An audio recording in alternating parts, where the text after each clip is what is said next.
Icon Audio Arts. This has been Pete Townshend and the Who, Rock of Ages. Written by Geoffrey Giuliano. Narrated by Geoffrey Giuliano. Copyright 2020, Icon Audio Arts.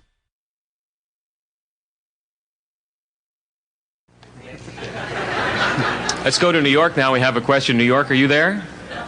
I am. Hello, New York. Question. Yes, go ahead, please. This question is directed to Pete Townshend. All right. Mr. Townshend, I've had the opportunity to see the band over the past 12 years about 7 times. And I don't believe I've ever heard you perform any songs from any solo albums. No. Say for Pure and Easy. No, I don't. We up to now, and as this is our last tour, I don't suppose there are going to be any changes. We've avoided dipping into the fair treasure trove of material which we've produced as solo artists. John Entwistle started his solo career the first, I believe, and has produced about five albums.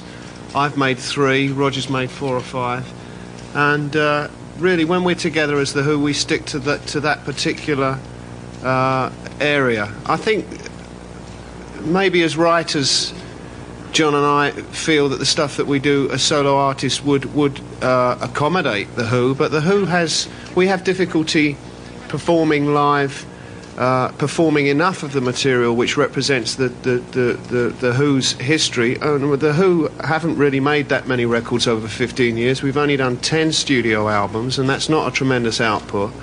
We still have difficulty playing the songs which people want to hear live anyway. And I think if we started to play selections from solo albums as well, I think the main thing it would do, apart from give us a problem with fitting the stuff in, I mean, I can barely last 2.25 hours as it is without dropping dead,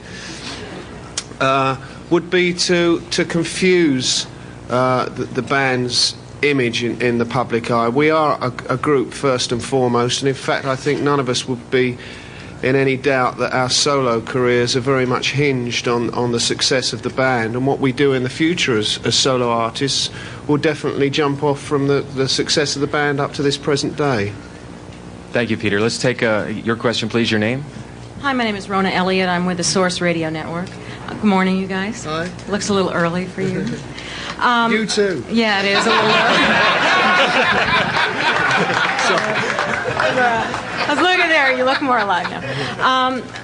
One of the things that's sort of happening throughout the whole rock and roll world now, and it's understood on the rumor mill that you're interested is in the video thing that's happening. Could you talk a little bit about what your thoughts are about things like MTV and rock and roll and the success of rock and roll music now? I think MTV is really good.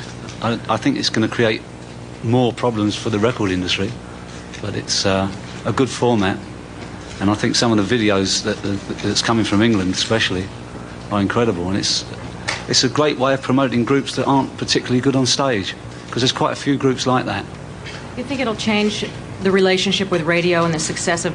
People say that MTV and that kind of thing will make it able to break records on TV instead of on radio. You think so? I think so, yeah. It's happened in England. Definitely. Definitely, yeah. I think... people buy the record just to see the video. Yeah.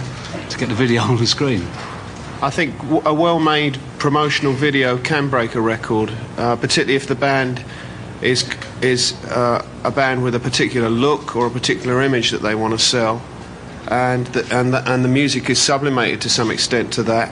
I do believe, though, that MTV is, and from my contact, and the Who have had a lot of contact with MTV, and they're good people.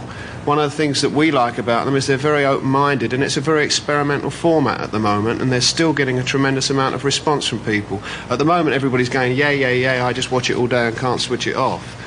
But I think once that has died down, the initial the appetite for the stuff which they have to air at the moment, I think that perhaps the medium will deepen, and then you're going to have to find out to what extent musicians are willing to sublimate the music for the visual image. I mean, how much they're willing to become film directors and move away from what is really still an incredibly potential Sample complete. Ready to continue?